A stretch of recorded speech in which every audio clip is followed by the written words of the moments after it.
ফুটবলের পায়ের জাদু দেখানোর আরেক নাম নেইমার জুনিয়র। নেইমার জুনিয়র যদিও ফুটবলকে চায়, আসলে ফুটবল তাকে মনে হচ্ছে এখন আর চাচ্ছে না। বিকজ সে আসলে গতকালকে 100তম ম্যাচ খেলার জন্য সান্তোসের হয়ে আসলো মাঠে নামছে। সেই 100তম ম্যাচেই চোখের পানি নিয়ে জল নিয়ে সে আসলো মাঠ ত্যাগ করছে।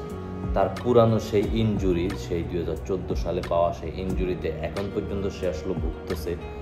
সে যতই মনোবল শক্ত করে মাঠে আসুক, কিন্তু মাঠ তাকে চাইলেও বল তাকে এখনো চাচ্ছে।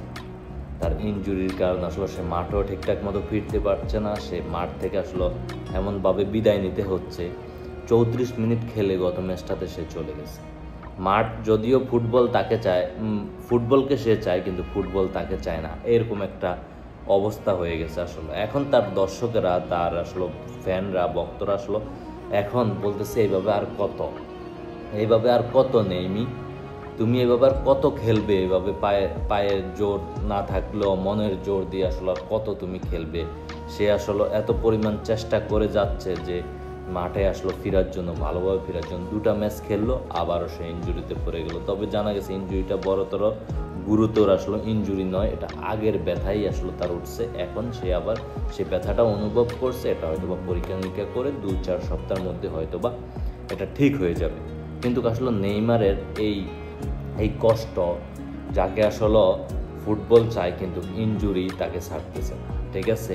সে ফুটবলকে চাইলেও ইনজুরি তাকে ছাড়তেছে না। ইনজুরি তার পিছনে কাঁঠালের আঠার মতো লেগেই আছে। এই ইনজুরি থেকে সে কোনোভাবেই সরতে পারতেছে না। কি একটা অবস্থা নেইমারের! আসলে যারা ফ্যান ফলোয়ার, তারা যে কি একটা অবস্থার মধ্যে আছে। নেইমার যখন মাঠে নামবে শুনে, তখনই তাদের ভিতরে আসলে যে একটা উৎফুল্ল, তার পায়ের জাদু দেখার জন্য মাঠে সবাই অধীর আগ্রহে অপেক্ষা করে নেইমি আসলে কি করবে, কখন নামবে মাঠে।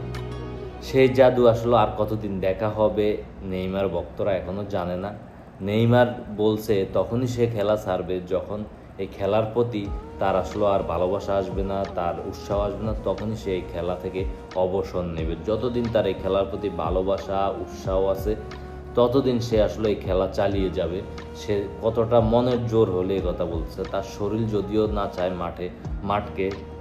তার পা কিন্তু মাঠকে এখন চাইতেছে না। সে নামলে ইনজুরি। আর সর্বোচ্চ ফাউলের শিকার নেইমার। প্রতিটা খেলায় সর্বোচ্চ ফাউলের শিকার হয়েছে নেইমার। আসলে এখন পর্যন্ত একই পরিস্থিতি নেইমার জুনিয়র। নেইমার কিভাবে আসলে মাঠে থাকবে সেই চেষ্টা করলেও আসলে বল তাকে এখনো চাচ্ছে না।